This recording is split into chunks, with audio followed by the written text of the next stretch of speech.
Estamos en el Centro de Estudios de la Real Academia Española con el lingüista José Antonio Pascual. Buenos días, José Antonio. Hola, buenos días. Usted, además de lingüista, es catedrático en la Universidad Carlos III de Madrid, habiéndolo sido previamente en otras universidades. Pero además destaca usted por ser el vicedirector de la Real Academia Española, ¿cierto? De momento sí, porque esos son cargos que duran unos años solo. Con estos logros podríamos decir que a usted le gusta la lingüística.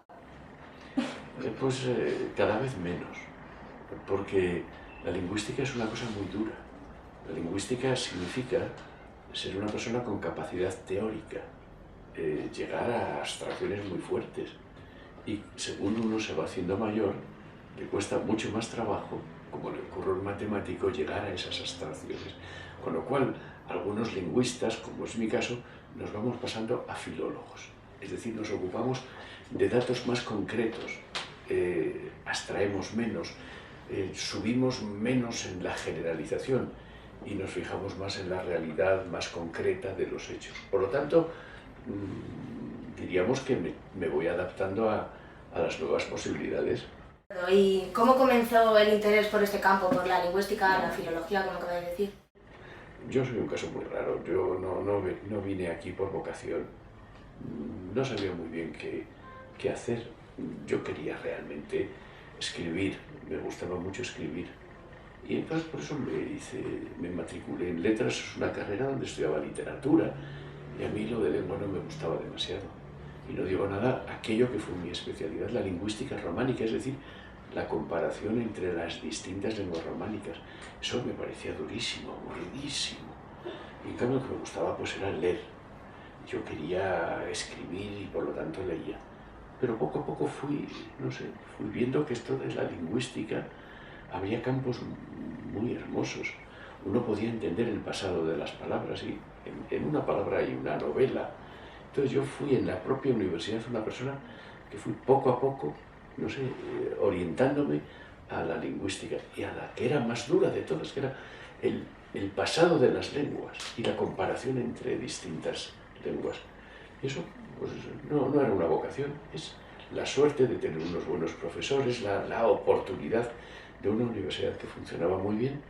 Y pues como yo no doy demasiada importancia a esto de la vocación, he visto mecánicos que arreglan un coche y son felices de arreglarlo bien, ebanistas que hacen bonitos muebles, artesanos que disfrutan con su trabajo.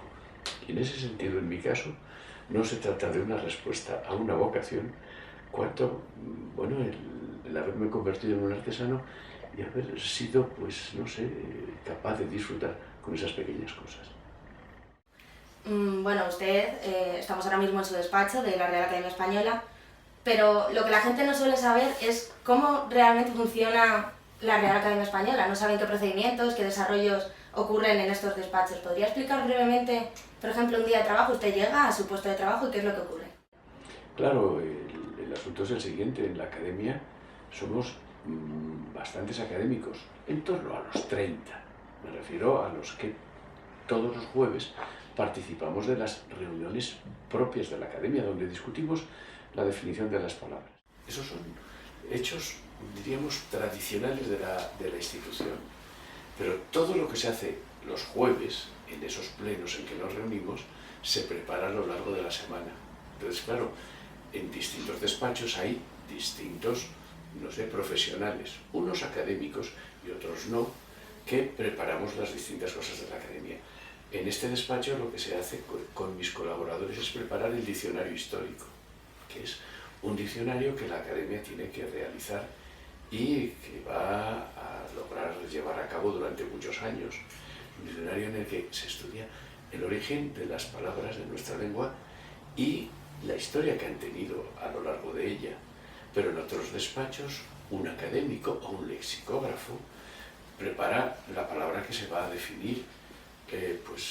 Ayer jueves estuvimos definiendo wifi y estuvimos viendo que wifi había que incorporarlo al diccionario, no podía faltar.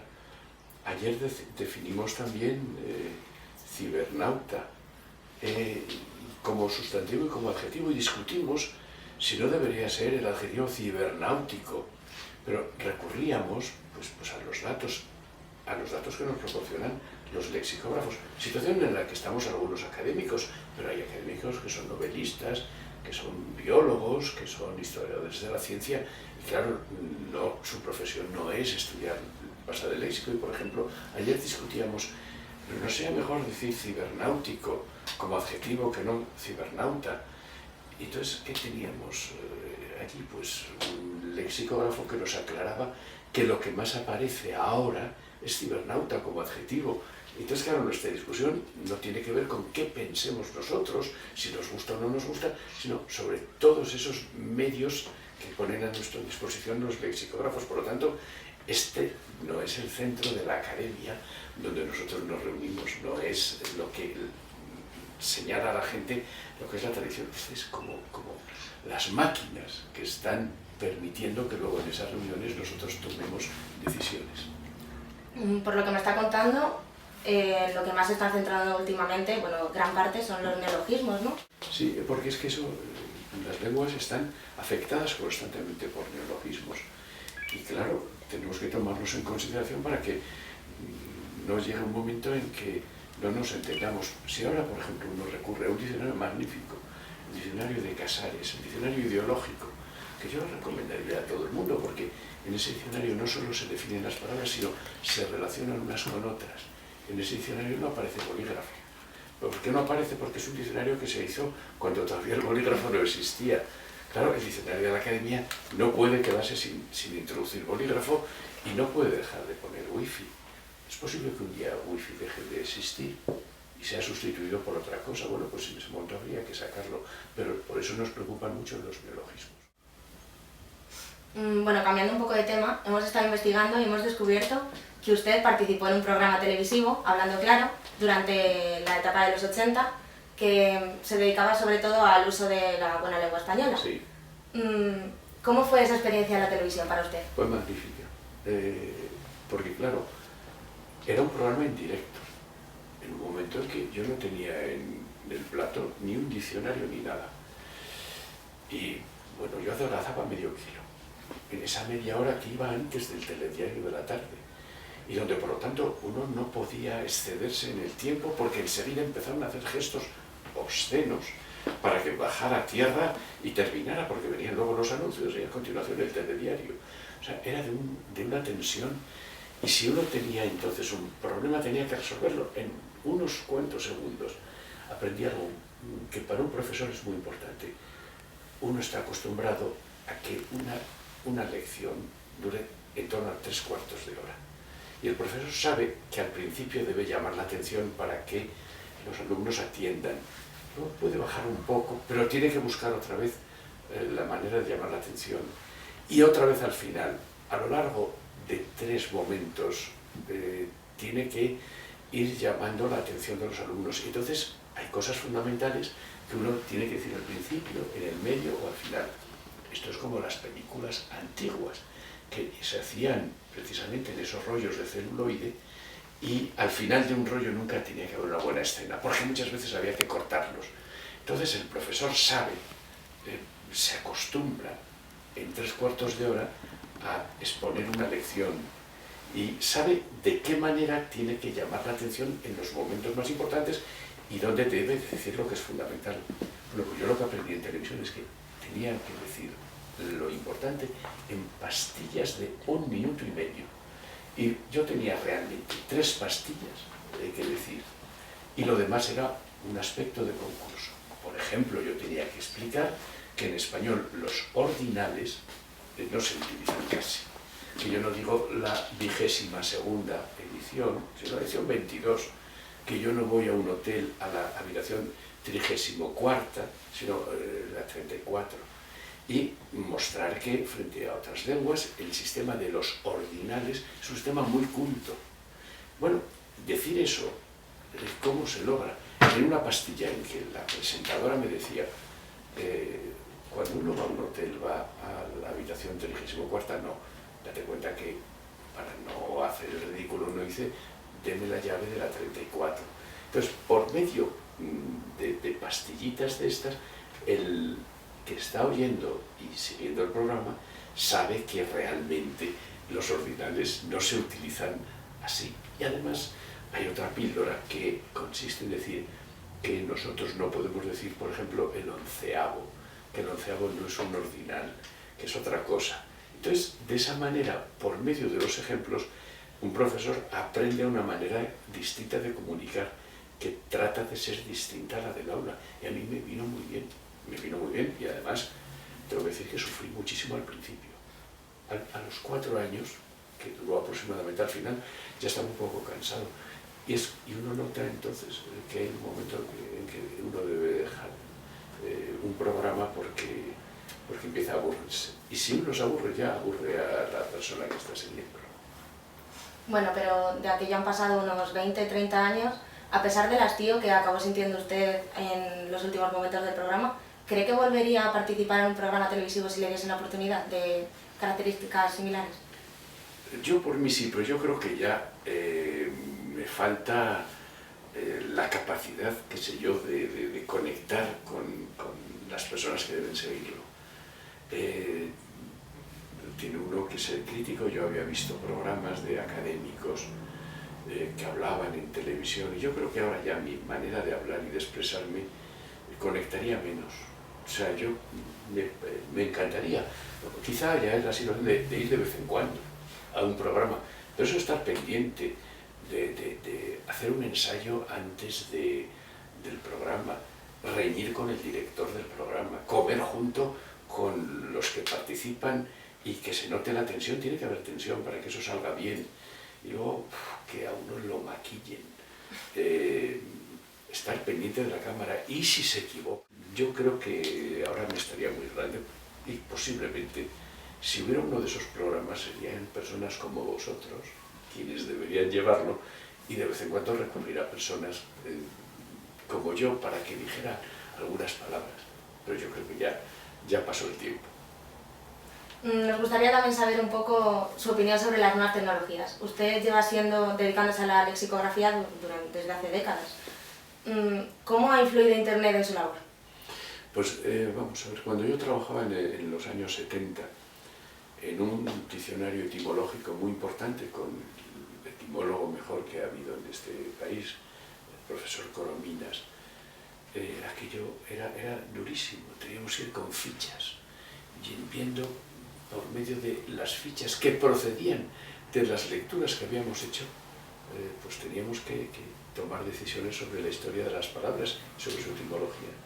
Y ahora entras en internet y le sale a uno todo. Y entonces encuentra todo. Bueno, yo de verdad daría lo que fuera por nacer ahora. Porque la lexicografía, tal y como se puede desarrollar en este momento, no tiene nada que ver con lucubrar a ver qué podría ser. Es que tiene uno los datos en internet. Y eso es un cambio tan enorme, supone una forma de trabajar tan distinta, que bueno, que da tanto placer como miedo. Es una maravilla, vamos. Ha cambiado. Había una discusión clásica entre nosotros, las personas de mi generación, si de la cantidad se puede pasar a la cualidad. Bueno, este es uno de esos casos en los que de verdad, gracias a la enorme cantidad de datos que tenemos, podemos saber muchas cosas. Pero es que además hay algo más. Es que relacionamos las palabras. Es que ahora cuando yo estudio una palabra, un escudo, estamos ahora en el diccionario histórico redactando definición de escudo, veo un escudo, otro, y entonces me doy cuenta de los hechos en común que todos ellos tienen. Yo puedo, por ejemplo, escudarme en, ese es un verbo, escudarse, derivado de escudo, y eso me puede pasar con cualquier otro escudo. Si existe un escudo como la adarga, no me sorprendería encontrar que se adargó en sus propias opiniones.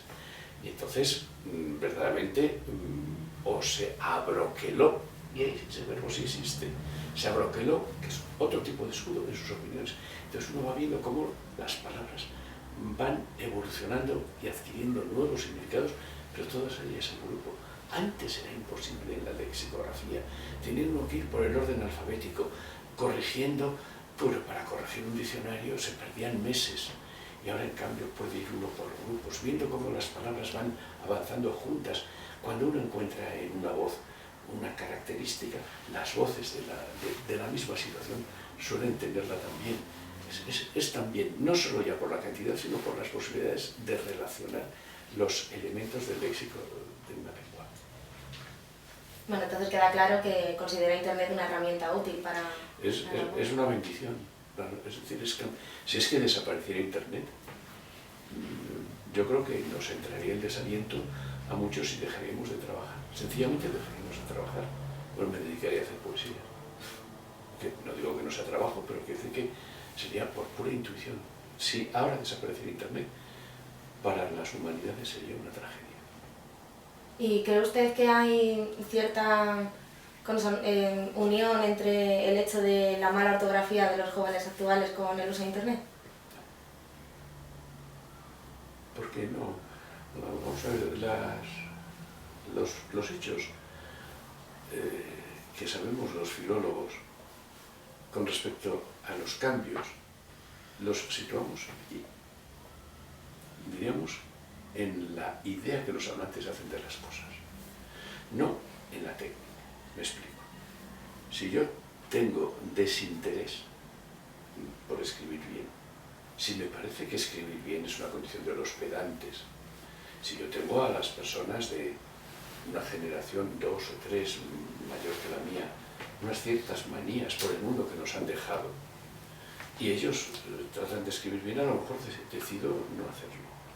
Es ahí donde está la clave, porque por escribir de una manera corta o rápida, por tener una serie de abreviaturas en un mensaje, por el hecho de que uno se encuentre una cantidad enorme de errores en Internet, eso, si uno tiene la decisión de escribir bien, es ahí donde está la razón. Demos la razón a donde está el agente de verdad de los cambios, que es en la decisión, en el deseo de hacer las cosas de la manera, no en la técnica. La técnica lo que significaría es que nos animaría a escribir mejor. ¿Por qué? Pues porque un filólogo lee en la Edad Media voz con B. Leo vivir con grafías distintas a las actuales. Mujer siempre la leo con G, y a veces mujer en el pasado. Y mi ortografía no cambia por eso, no tengo el menor problema. O sea, eso no me condiciona. Lo que me condiciona es el deseo o el desinterés. Es ahí donde está la clave. Y por lo tanto, no vale con pensar que uno cambia las cosas, porque aquí la técnica, dejemos la técnica, que la técnica es una bendición. Siempre hubo pánico en la técnica. Cuando el ser humano aprendió a escribir, empezaron a pensar muchas gentes que eso lo que significaba era que íbamos a perder la memoria. Y ahora sin escritura seríamos incapaces de manejarnos. Cambiando un poco de tema, al principio de la entrevista nos ha comentado que sus influencias sobre todo estaban en la literatura, que usted disfrutaba mucho leyendo, pero sabemos también que 2 personas influyeron especialmente en su desarrollo y en los caminos que ha ido tomando en su vida, Michelena y Corominas, ambos maestros suyos, y nos gustaría saber cuál fue la aportación que hizo cada uno de manera individual, ya que son personas bastante distintas, en usted, en la manera en la que ha sido después de ellos. Luis Michelena era un prodigio de capacidad de entender las lenguas. Luis Michelena es el que logró que hoy el estudio del euskera sea un estudio como el de cualquier otra lengua científico. Hizo una gramática histórica del euskera que yo creo que no hay una obra en el siglo XX más importante que esa. Era una especie de matemático metido a lingüista. Era un hombre con una vocación sorprendente por las matemáticas y que en la cárcel, condenado a muerte, después de la guerra civil, empieza a ocuparse del estudio histórico del euskera. Esa fue su vocación y aprendió precisamente todos los métodos lingüísticos de la época y los aplicó de una manera realmente sorprendente. Claro, encontrármelo yo en la Universidad de Salamanca, recién doctorado Michelena, pero ya mayor, habiendo estudiado después de salir de la cárcel, con una capacidad de convicción de cómo había que enfocar el estudio de las lenguas, era sentir un contagio indudable, abandonar naturalmente todo lo demás para dedicarme a ello, aparte de muchas otras cosas que tenían que ver con la política, con su idea de la realidad. Por ejemplo, era una persona que adoraba el cine, que estaba al día en literatura, entonces a veces fuera del aula, y no fue profesor directo. Sin embargo, fue uno de mis maestros más importantes, sencillamente, pero en el café, en su casa, paseando, hablando, dialogando, y eso me abrió precisamente las puertas de la lingüística, de forma que su desaparición supuso un grave quebranto para quienes éramos discípulos suyos por la enorme seguridad que tenía. Cualquier método moderno era el primero en asimilarlo y explicarlo, contarlo. Después conocí a Corominas, y Corominas era un planteamiento, sorprendente. Era una persona que conocía todas las lenguas románicas, muchas más, que se había formado, pero vamos, desde casi los 16 años, magníficamente en las lenguas clásicas, que tenía la mejor formación de su momento. Vamos, a principios, antes de la guerra, antes del 36, la mejor formación en este país en lingüística histórica. Este hombre se tuvo que exiliar después de la guerra también. Entonces, ¿qué es lo que hizo?